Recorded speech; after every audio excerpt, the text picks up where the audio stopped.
call up the font size, and I'm not sure I can change this one, or that you can either. But at least I can see part of what I want to present. Today, we're honoring what we call the Lord's Day. Sometimes we call it Sunday. If you were living about the time the Apostle Paul lived, they'd probably been about 6 o'clock on Saturday night. That's why he was still preaching until midnight. He hadn't preached all day, just all night. A couple of things. I'm enduring a whole lot of tests on my foot, and hopefully getting changes made. In our family, there's a memorial service next Saturday for my double first cousin Margie. That's Roy Henson's third girl. When she took ALS 2.5 years ago, it renewed worry from my cousin Tim and myself, because my brother died of that when he was about 66. And there's a bit of genetic involved in it. So we were scared twice. She was 75, and that service will be next Saturday at 11 o'clock at the cemetery, Pitcocks. And sadly, the cousin Tim also lost a 7-year-old grandson to one of those viruses that struck. In about 3 days, he was gone. We're going to look at some today called the tulip story. Some of us have heard of Calvinism. Most of us don't believe much of what John Calvin taught, because when you look at a broader scripture of the things he looks at small piece, it seems not to defend what he was preaching. Some of us, maybe many of us, as we go up and down the roads, are surprised at the number of churches and how it's increasing almost every time we wait a few months. I know we went to the mountains for a few weeks to see this last week to see the pretty colors, and it was beautiful. Come back on Highway 70, it was just church after church, and some of them you don't recognize the names that they're using. But there's one thing that most of those churches practice. It's a form of what John Calvin taught, and we're going to look at that with scriptures involved in it. And I'll see if I can keep up with it.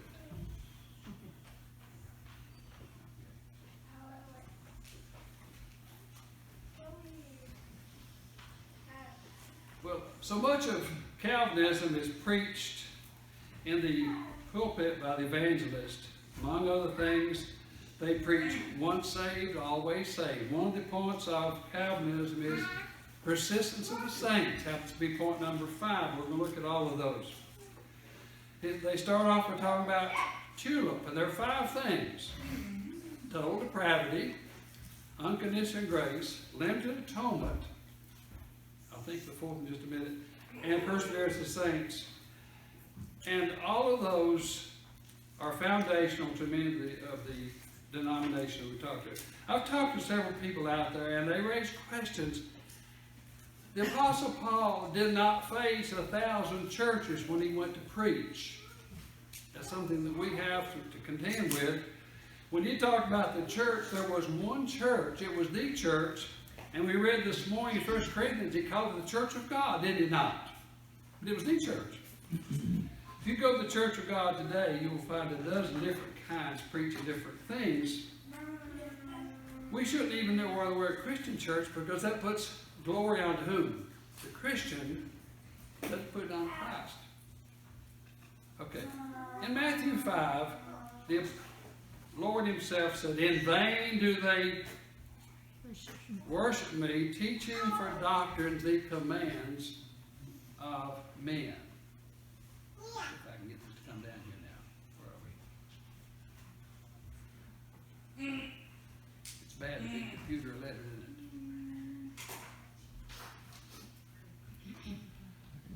it? Okay. When the church started, there were several names, but it meant one church. You know, the first departure from the truth of church was in leadership, when they separated bishop an elder, an overseer. Bishop became a higher rating. Then it was called archbishop. And then they finally called it pope. And that's when you had the Catholic Church about 600 AD. The Catholic Church would rule supreme for about 1,000 years until Martin Luther, Ulrich Zwingli, Philip Melanchthon, John Calvin, and many other people decided that the power and the thing of the Catholic Church could not be supported in the Scriptures. Unfortunately, the Reformers reformed. Now, we've got people in prison. We're trying to reform them, and sometimes they're just training grounds for that. But reform there means to make certain noticeable changes. But you know, you can change half of something and still have it bad. So in the early 1800s, some of the restorers, the name of Bartonstone and the Campbells and other people, said, we've got to go back to the Scriptures, and that's the foundation for the church. That gets you back to one church, the unified church of the Scriptures. What happened with the Restoration? It gave John Calvin an opportunity to, as they say, make a code. He called it, we call it Calvinism. Number one, total depravity. He says we've inherited the sins of Adam. If I read my Bible correctly in Genesis, Adam and Eve were punished for their sins by she suffered pain in childbirth, and he had to raise crops and the thistles and thorns. The clearest refutation of that would be, who did Jesus say is a perfect example of Christianity? He says, unless you become like little children. Now, we don't think of these 2-year-olds as being depraved, do we? But religious people come and call that original sin, and that's why they have baptismal fonts. Where's that? The place they can sprinkle babies who are crying because they think they're sinners. And Jesus would have been appalled because he says this is the highest level unless you become like them. So the idea of total depravity is foundational to many of our religions, but it's not biblical. Secondly, it's called unconditional election. It says God chooses who he wants to save, and there's not many of them. Now, it so happens one of the churches out there, several say there's going to be 144,000 saved. That's all, in some respects. What did Jesus say? Come to me, all they who have laid, and I will give you rest. I stand at the door and knock. It was by invitation. It was never by exclusion. It says he came to seek and save that which was lost.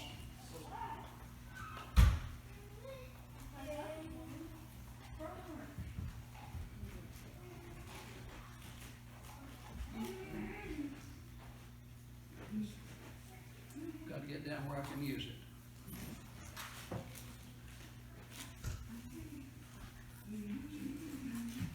Limited atonement. They say that Jesus only died for a few. But that's not what our Bible teaches. In that offensive thing that God just sent Jesus to die for a few people, what did the Great Commission say? Go into all the world and preach the gospel. And Mark says to every creature.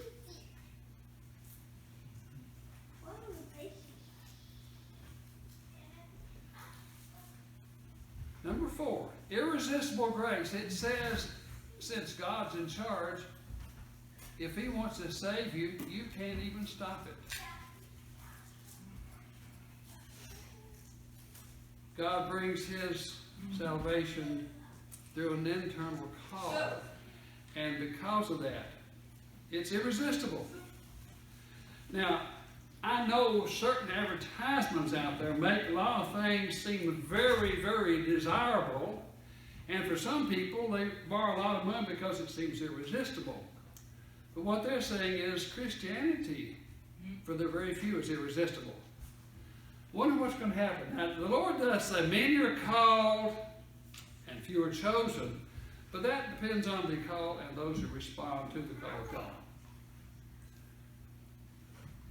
I mentioned several scriptures, and if you look at one or two verses, they look at it's like the plan of salvation. So many times denominational people look at a verse, it's written to an established church, and pick the plan of salvation there when it's not even talking about salvation. They've already been saved in that congregation.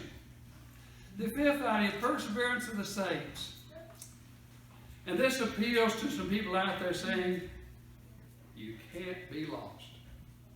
And my Bible is full of warnings and guideposts. You know, the first time you drive on a crooked road, you're more likely to run off the curb because you don't know what's out front of you. But the Bible gives us clear road marks. It gives us many, many of those. The truth is, if we accept one of these theologies, they may all seem logical. Now let me back up and say, John Calvin based his teaching on Augustine, who Catholics call St. Augustine, who lived in the 300 and 400s. But you know what? That's not long enough, is it? Calvin went back 1,000 years. If we want to be true, we've got to go back 2,000 years. Go back to our Bibles. I mention this because I suspect worldwide there's 100 million people following John Calvin in one thing or another. Either the once saved or persist of the saints, one of those things they are following. Because I hear it on the radio and I see it on people on television and even billboards down the road sometimes teaching this. Now, our challenge, the Apostle Peter said, be ready to give an answer for whoever asks the hope that's within you. That's our challenge. We used to have debates, and we don't anymore. The reason there's so few churches up around Louisville and so many in Nashville is they face the facts, and they faced off in debates, and up in Kentucky they not. And up there you have the more liberal people called the Christian Church and the Disciples of Christ in those places. Among religious thinkers, and a lot of people, if it's very old, then it's going to be right. If you go back to John Calvin, you're about 1650. So it's hundreds of years. If you go back to Augustine, that's about 1650 years.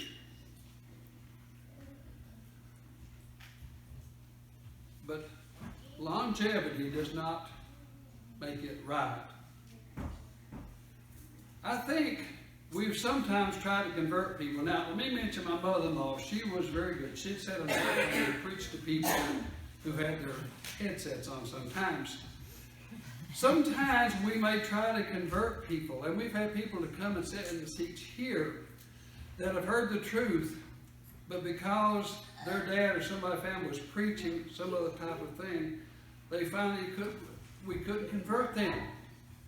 And it's not easy to win someone over who's followed some of these teachings that they think are right for so very, very long.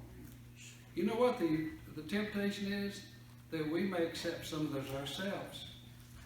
The Bible does give a whole lot of security. It leaves us to make very good decisions.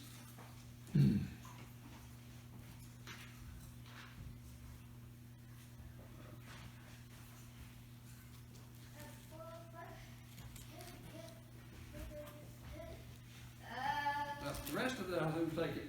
The questions out there, people often ask us, why do you take the Lord's Supper every Sunday?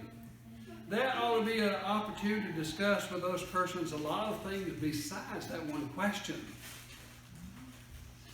Because we may answer one question at a time and never get back to the basic things out there, the basis for Christianity. At some point, when we talk to people, we've got to talk about the name they wear. My wife has met people out on the road several times and asked them, they said, I'm a Baptist or Methodist. She said, I'm a Christian. You know what they go back and say? But I'm a Christian. Christian too, but they told us they were what? We've had a certain entertainer says, I don't want to be a hyphenated American. But we have a lot of hyphenated religious people wearing the name of man. Jesus said, teaching his doctrines, the commands of men. We have other questions they ask us about. Are you the only folks going to heaven? Now that's a hard question to answer, but a very good one. It deals with a lot of things out there. Like somebody said, you got a special place in heaven just for your church? If we're patient, we'll come up to questions that concern them that are broader and more important, and will work really good. They also ask us about forms of worship. They ask me, aren't you called pastor? I would be if I were a what? An elder. But we've let people go and make those changes. Today we talked about sainthood in our lesson. Today, you Christians, you're saints today. But if you go out and talk about that in public, you'll get laughed at because somebody else has taken that definition and used it against us. There are many other questions out there. So many of them are tied up to the teaching of Augustine and John Calvin. We should not follow the teachings of a preacher, including myself, unless we can prove what is said from these words. I sat at the feet of Batsell Baxter, who was a real good preacher on the Herald of Truth. He had a doctor's degree from somewhere. He was a kind person, but I've never used him as authority for doing this or that. I used my Bible, and he did too.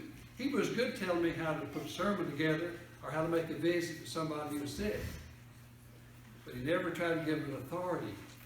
I had some good people I worked under the church at Pine Hill, in Oak Grove, and here.